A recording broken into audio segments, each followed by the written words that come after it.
Hello, amazing humans. Sorry, I need to turn my volume down. I felt like I was yelling at myself. um, so anyway, sorry. Welcome to my channel. My name is Kimberly Jo Height, and I am your favorite empowerist. And I show up here to share things that will empower you, whether it's through an empowering message or some coaching and things like that. So I'm so glad that you're here. Today, I wanted to hop on and share with you, and I already asked for permission, but I had a client call today and I felt like it was a really good topic. So I'm going to share what that topic is and not tell you her exact story, but kind of talk about the principles behind it. And the first thing I want to do is go ahead and like this video, subscribe if you're loving my content, and then comment below. I have a question for you. So we just got through the holiday season, right? And we're into the new year. And how many of you within the last, let's say, 2 weeks, or maybe even today, are feeling a little overwhelmed? Go ahead and write below. Just write overwhelmed in the comments. If you're feeling overwhelmed, before I go into the topic I want to talk about, I'm going to share a little exercise with you, which I'm sure most of you already know this, but it's just a great reminder. So I want you to just put everything down, pause this video if you need to, but put everything down, get in a comfortable position, and then hit that play button again. And I want you to just focus on your breathing. I want you to close your eyes, and I want you to inhale and count to 7 as you're inhaling. If 7 is too long, take it down to 5 or 3. I want you to inhale for a count. So let's just do 3. It'll be simple. If you can go longer, that's perfect. But inhale for the count of 3, hold for the count of 3, and exhale for the count of 3. We're going to do that 7 times. So inhale the count of 3, hold for the count of 3, and exhale for the count of 3. Inhale, 1, 2, 3. Hold, 1, 2, 3. Exhale, 1, 2, 3. Inhale, 1, 2, 3. Hold, 1, 2, 3. Exhale, 1, 2, 3. Inhale, 1, 2, 3. Hold, 1, 2, 3. Exhale, 1, 2, 3. Inhale, 1, 2, 3. Hold, 1, 2, 3. Exhale, 1, 2, 3. Inhale, 1, 2, 3. Hold, 1, 2, 3. Exhale, 1, 2, 3. Now you can continue doing that if you want, but this is just to get you connected with your body. And if you're feeling overwhelmed, literally what we did is we just interrupted your brain from overthinking and the overwhelm, and breathing really just centers you back into your body. So then we can look at things with a more clarity and a more, let's see, what word would I want to use? A more focused brain. So we've kind of put down those thoughts, we've centered into our body. And that's what I want to talk to you guys about today so I had a client call today, and the very first thing that the call started with was, I'm overwhelmed. And so this is kind of the things that we talked about. And I just thought that it was a great topic. And again, just for clarity, I did ask her permission. I will not be sharing her name or her exact story, but kind of the gist of it. But the very first comment was, and again, we're into the new year and I've started doing my coaching calls again. And she's like, I'm overwhelmed. She's like, I've said yes to too many things and people aren't honoring my boundaries. And I mean, there was this whole list of things that I let her rattle off. And so then, of course, I stopped her and I had her do the breathing like we just did. And so we started with the overwhelm part. Okay. So when you're overwhelmed, do that breathing exercise. And so that you can set down all of the things, like I call them my squirrel thoughts. And I tend to be a squirrel anyway. Like I jump around. Sometimes my brain is faster than like I can speak and all the different things, which I appreciate my brain being that way. But sometimes I need to calm down. So if you guys have been here long enough, you know that I tend to squirrel. And but again, I love my brain and the way that it works. But if it's scrolling in a way that's not being helpful, then do the breathing exercise. So that helps with the overwhelm. And so then the first thing that we focused on during her call was she had set a boundary with someone, and this person overstepped that boundary, not once, but several times. And so the first thing that she had to recognize is that when we set boundaries, it's not that other person's responsibility to honor it. It is our responsibility. It's your responsibility to make sure that when we set a boundary, we don't allow people to overstep it. Now, you can choose to allow them to, if they overstep it, say, hey, you're overstepping my boundary. But if you don't say anything and you continue to allow them to step over that boundary, here's what they're thinking. They're like, oh, well, she set a boundary, but she didn't call me out on it. She didn't say anything. So it must not be that important to her. So I'm just going to keep doing what I'm doing because it doesn't really bother, right? So that's what happens when we set boundaries. So again, it's your responsibility that when you set the boundary, that you honor yourself and the boundary that you've set, and you call the people out if they're overstepping it. Now, sometimes what happens is that we don't like the feelings that go along with that, right? Like, well, maybe they'll get mad at us, or maybe this, or maybe that.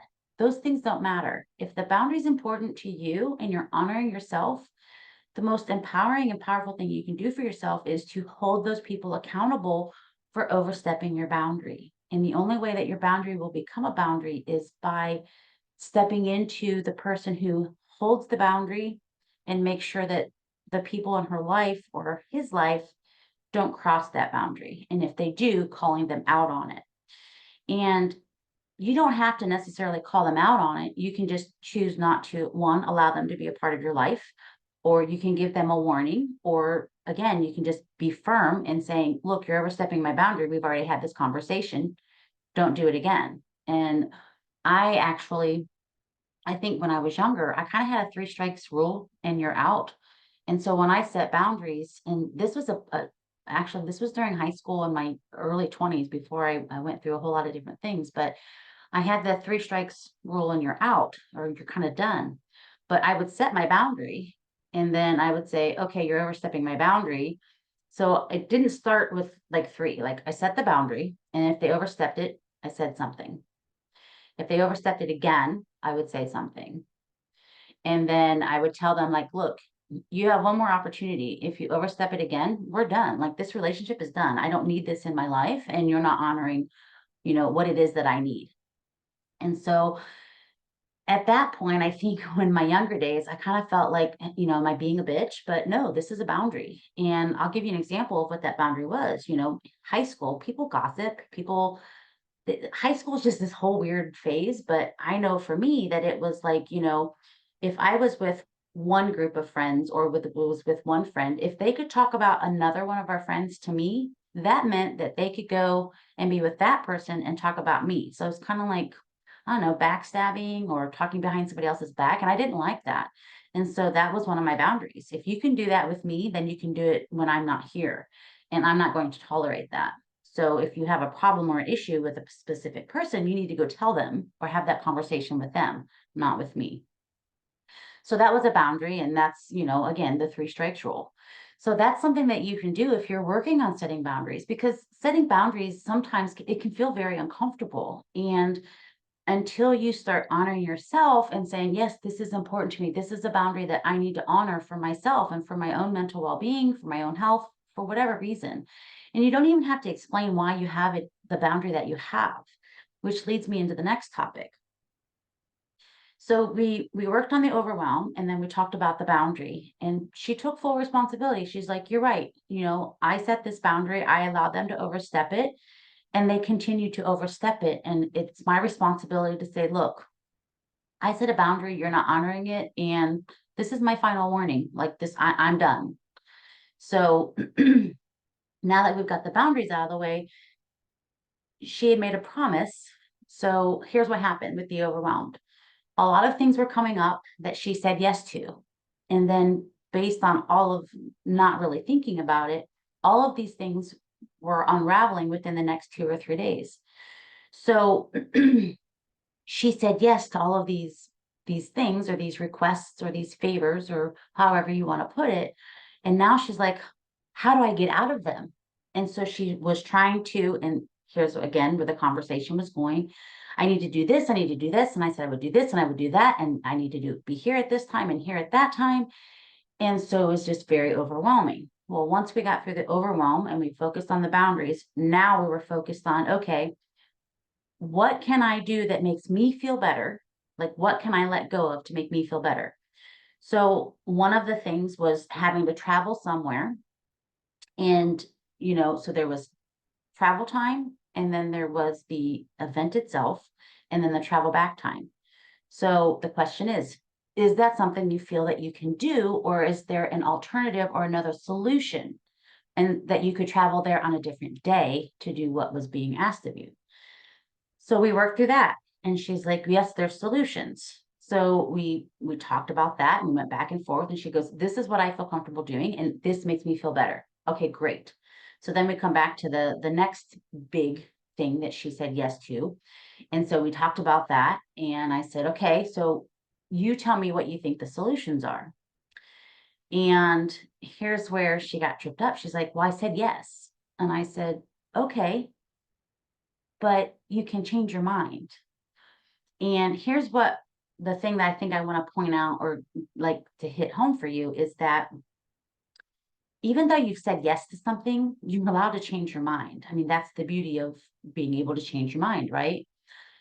But the trap that we fall into, and I'm just as human as you are, even though I'm a coach and I coach people on this, I still find myself, there are certain people in my life where I say yes without thinking about it. And then I'm like, I don't really want to do that. So then I have to come back and say, yeah, I don't want to do that. And of course, I'm more comfortable doing that now, but I don't always catch myself in the moment saying yes. I don't always take that pause. And I think I've had some videos on here where I talk about that pause before you answer. If someone asks you to do something, I think we just automatically, because we want to answer them because they're sitting there staring at us or they're on the phone, like we have to say yes or no immediately. And we don't take that pause to say, ask ourselves, is this something I want to do, or am I available to do that or not? So now that she said yes, okay, what are your solutions? And the guilt set in that, well, I said I would do this. And I said, okay, well, what do you feel comfortable doing? And so we talked about like this is what I could do. And what it came back to is that, well, what if they don't understand? Do I need to explain to them what I have going on? And I said, absolutely not. And then I made a comment to her. I said, you don't owe anyone anything. And it brought up, she said, there's a song called Five Finger Death Punch, I think. And it says, I owe you absolutely nothing. So she got my point. I just love that she used the like a song and music as the analogy. But honestly, we don't owe anybody anything at the end of the day. So, and part of this was, I want to point this out, whether it's a friend or a family member or someone that you've just met, and even if it's someone that you're dating or you're not dating, or it's a spouse or it's a child, we don't owe anybody anything. Now, we get to choose, like I'm a mother, so there are things that I do for my children, but I make those choices. But nowhere does it say, because there's no parent manual that says that I have to allow my kids to live at home until they're 50, or that I have to, when they turn 16, I have to buy them a car. We're not obligated to do anything. They can want certain things, but we're not obligated to do that. And of course, there's conversations and there's compromise and there's all these things. But the point today is that you can change your mind and you can say no, and you can offer a different solution, or you can just say, look, I'm sorry. And you don't even have to say, I'm sorry. You can just say, look, I know I said I would do this, but it's not going to work for me. Here's what I can offer you, or at least I'm giving you enough advance notice that you can find a different solution. And so I'll give you an example, and it won't be her exact example, but let's say a friend calls you up and they have an appointment and they want you to babysit their kids or a child. And you say yes. And at the time, all of the things that you've already said yes to hasn't really, like, you haven't really thought about it. And so you don't see how there's all of these things that you have to do within this small time frame. And so then that's where you have to step back and say, okay, what is it that I want to do and what is it that I can do? And Is there something that I can offer in place of that? So using the babysitting example is say, okay, look, I know I said I could do it from this time to this time. I'm only available from this time to this time. Will that work for you? And if not, then you're going to have to figure out, something else. And you can apologize if you want to because you said you would do it. You're sorry that, something came up, but you don't have to explain what it is that came up, and I'll use her example, but she has an appointment that she cannot miss. It's for her own benefit. And so that takes precedence over anything else that she's got going on in her life is this appointment. So again, she said yes and could have done it, but with all the other things that came up and the rescheduling and this appointment coming up, it's no longer convenient for her. So, but she was feeling guilty. Like I said yes. And so I get that, we're humans. And so we want to be kind. We want to be helpful. We want to help people out. But at the end of the day, um, what we talked about is she doesn't owe this person anything. They're It's not a family member. It's a newer relationship, as I'll call it a friendship. So they're not married, it's not a child, it's not a family member. There's nothing here that is requiring her to be obligated to this person. And so she's coming back with, I'm available to do this.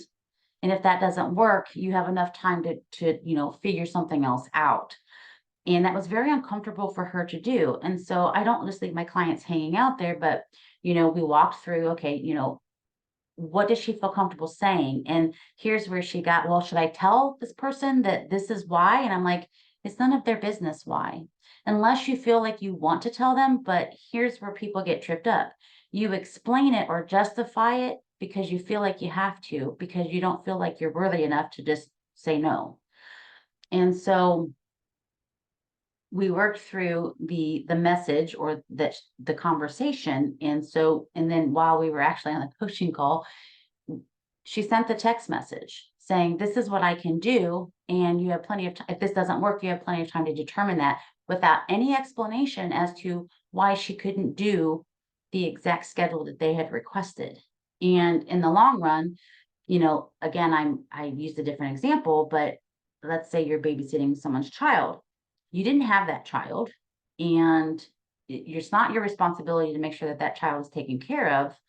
And so again, you have to choose. I'm more important in what I have going on, that I need to take care of that. So it's not your responsibility. The only thing that you're responsible for is yourself. And again, this isn't to be like hardcore. This is for whoever's watching this that has a hard time saying no, or feeling like you have to justify or explain why you can't do something anymore, or that you've changed your mind, or someone is stepping over your boundaries. This is more of just, you can have a boundary. It's your responsibility to honor it. You can change your yes to a no, or your no to a yes. And then recognizing that you're not responsible or obligated or owe anybody anything. So I think that's all I wanted to share with you today. If this is resonating, or if you have a question, comment down below. And again, if you're loving my content, go ahead and subscribe, hit that little bell so you can get notified with new videos. And again, I really just hope that this resonates with someone, and I appreciate my client giving me permission to talk about it. And again, I could have gone a different route, but it was just fresh in my mind. And so I thought I would hop on here and share it with you guys. Of course, taking her name out in the exact circumstances, but it's really, at the end of the day, you're responsible for setting your boundaries and making sure that others honor them. No is a complete sentence, and that you do not have to justify or explain why you do the things that you do, unless of course you're being mean. But even then, you don't have to. You don't have to justify or explain anything. Honor what it is that you need. So go be an amazing human. I'm sending you lots of love, light, and really big hugs. Mwah. Have an amazing day.